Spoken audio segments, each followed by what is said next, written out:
Hi there, this is Manny with Classic Auto Repair. We're going to continue a inspection on a 1966 Ford Bronco. It's already completed the top side and safety inspection, and so now I'm just looking at the bottom and just doing a visual inspection, looking for anything that is a concern for safety and reliability, making sure I don't see any fuel leaks. Fuel neck looks good on these Broncos. It's real common for them to leak here on the intake to the tank. The tank has been replaced. That's not original to the vehicle, aftermarket, and hopefully the fuel gauge is working correctly. It shows a little over empty. So I'm going to be adding some gas to it while it's here under my road testing to see how that fuel gauge reacts to the gallons of gas that I add to it. This is where I will be connecting an electric fuel pump. If you choose that option, I'll put an electric fuel pump here, replace this fuel filter here that goes to the carburetor, and then remove this mechanical pump here that's leaking fuel and is not as reliable as an electric fuel pump. So that's what we discussed earlier on the previous video. All right, so looking at the frame, I'm looking for any damages from impact. I go along the whole front rails from front to back, or back to front in this case, and I'm looking for any damage, any collision impact from the side or front or rear of the vehicle. Looking for any repairs that were not done correctly, or something that's just not aligned right. Corrosion, I'm looking for rust, any signs of problems. Rockers look good and solid. That's always rusted out on these. This is good and clean as well, which is your floor pans, is what's under the seats. And everything looks nice and clean. It's definitely in really good shape here. And I cannot tell you that those panels have been replaced. It looks like a really good job. If they did, I don't see any seam work or cuts. So it's very possible these are the original pans. I just don't see any signs where they might have modified it. So a good job. If someone did replace these, they did it in the correct way. And I don't have any faults with the structure of the chassis, the frame, or the panels down below.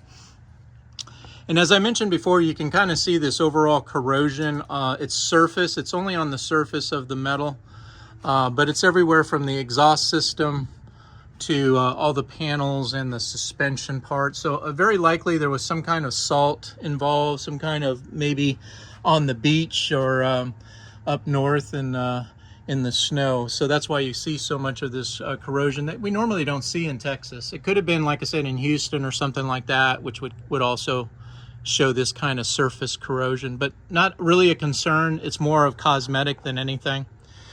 One thing that I do want to address is that I did see that it had a sticker for an oil change recently, but what they don't do at these oil service centers is they don't complete the lubrication part of the oil change. Back in the old days, in the 50s and 60s, when you got your oil changed every 3,000 miles, they also lubricated the chassis and suspension components because that was part of the manufacturer recommended service during the oil change. Over the last 50 years, they have replaced all of the suspension connectors with greaseless tie rod ends, ball joints, drag links. All these parts now are not serviceable. By that I mean they don't have a grease zerk on them, which is what this is right here. And because the truck was recently, the oil was recently changed, I can tell no one's touched this because that's still the old grease from many, many years ago as to when the last time this was filled with grease. And so when you don't have it, you have metal on metal, and that wears out these parts, causes a lot of play and a lot of future issues. So when you get your oil change, get it done by someone like me, or that knows and has the equipment to lubricate the suspension components, because it's really critical. And these are very dry. They haven't been touched in many years. So I'll clean these all off with a wire wheel, and then I'll use my grease gun and I'll fill these all up again to where this is supposed to be pudging with grease out the edges, and there's none in it. It's pretty dry. So that would be something I'd like to, you know, get addressed. There's one right there, and it hasn't been touched in a decade. That's important. Bottom of your radiator is leaking, as we already noted, so we're going to replace that clamp, put some new radiator, and the hoses are in good shape. Also want to replace this belt that is worn. I noted on the top side inspection. So on the bottom side, what I'm going to be focused on are these brakes. They're pulling really hard on this side. It's locking up probably because it has the fluid on the linings, and that's causing the shoe to lock up. I'm going to take all this apart, clean everything, put all new parts back on it, and then bleed the entire brake system. I'm going to replace hoses like these that get worn out. They may look okay, but on the inside, they're pretty worn and they deteriorated. So I'll put some new lines there. Here is your major leak right here. This is where all the fluid is going. It's dripping down the tire, and you can see right here the oil that has been dripping on the rim, running down the tire. And that is the wheel cylinder that holds the brake fluid in the piston. Those seals are broken and are cracked just from setting. That's why I tell you guys, you got to drive this vehicle every couple of weeks. You let this go 4 or 5 months, those seals will dry out and they'll crack, and this is what happens. You get fluid leaks out of them. You got to go through a costly brake repair. So this one's been leaking at some time too. What I'm going to do is replace all the wheel cylinders, all the brake hoses and brake shoes, clean everything up. That's why all this bubbling of the paint back here. This is the black paint that is coming off because brake fluid has been on it for so long. It takes paint off. So I'll clean all that up, get everything freshened up, replace the hoses, and get you back in good stopping condition on the vehicle. All right, so going towards the front, drive shafts also have, and you can see here, hasn't been touched, fittings for lubrication, because this slip joint actually goes in and out as the truck goes up and down over bumps. And you see how dry this is? This is supposed to have grease all over it. It comes from this grease zerk. No one's touched this in a long time. So we're gonna get that addressed, get these ball joints checked. U-joints checked, and I'm going to check them for play here in a little bit, make sure we don't have any excessive wear on them. But they also have grease zerks on ones that have not been replaced. These may have new U-joints in it. It looks fresh. Yeah, I'd say those ones on the front have been replaced, as well as this one in the back. All right, so leaf springs look okay, just have surface rust on them, nothing to worry about. Cables here are for your emergency brakes. Here's your adjuster for the emergency brakes. They're moving, so nothing's frozen up. That means this is working.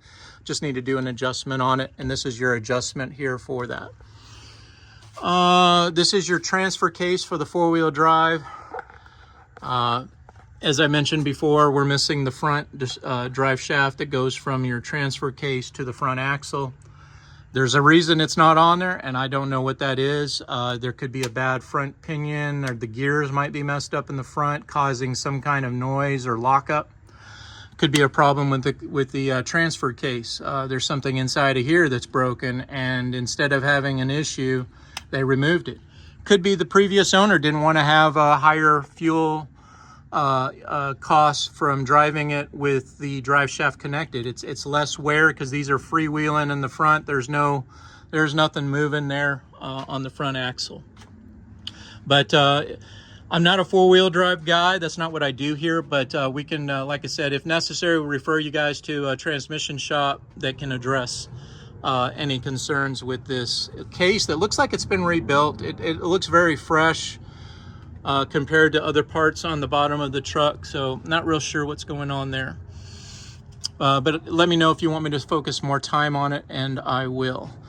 All right, so brake hoses here will be replaced. Like I said, all these flex hoses that have been on here for a while are going to get brand new as well.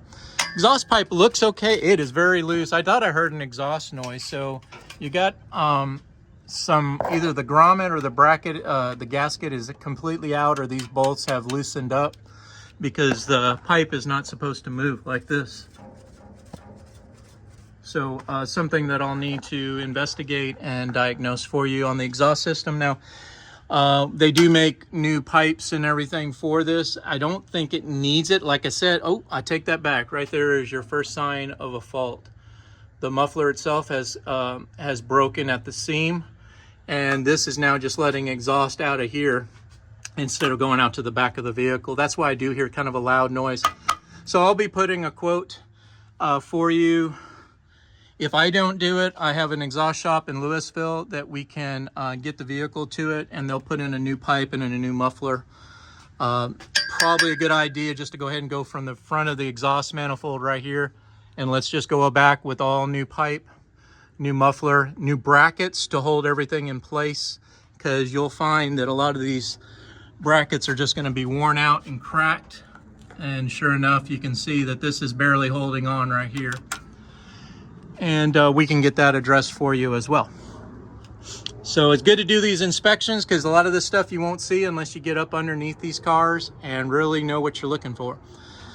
All right, so well, there's a nut missing on one of your mounting bolts to the body, to the frame. So something needs to be addressed there. We need to get a nut on there and get it locked down.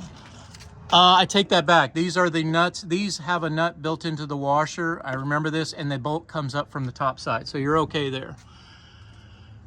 Let's see. Mustangs are the ones that I always get those confused with. Okay, so we're going here. Got the motor mounts on your engine are in good shape. This will cause a lot of vibration and stuff, but you're in good condition there. Shocks don't look old. The grommets on them are still okay. So I know they've been replaced not too long ago. And I haven't noticed any issues with how it drives and rides on the road. So I think we're okay there as well. All right, so let me take a peek at those rear shocks while we're talking about shocks. Those ones are okay too. I don't think it needs them right now. Maybe in the future, a couple of years, we may look at swapping out all the shocks on it. Not much for oil leaks. Looks like maybe a rear main oil leak, which is the crankshaft seal. You cannot put those in unless you pull the motor out, and very expensive. So I tend to tell you again, drive these cars, because if this one leaks, it's you know, you got to live with it until you take the motor out to replace the crankshaft seal. And that's not, you know, again, that's several thousands of dollars to do it. So a lot of these guys just unfortunately have to live with the bad engineering that they had back 40, 50 years ago. Don't see, actually the engine is really pretty dry for most Fords. This is actually a drier motor than I've seen. Got a small, looks like the oil pressure switch is leaking right there. I can definitely see what's going on there. Maybe a loose fitting or a bad actual oil sending unit, which is real common on these. So we can look at that as well. Okay,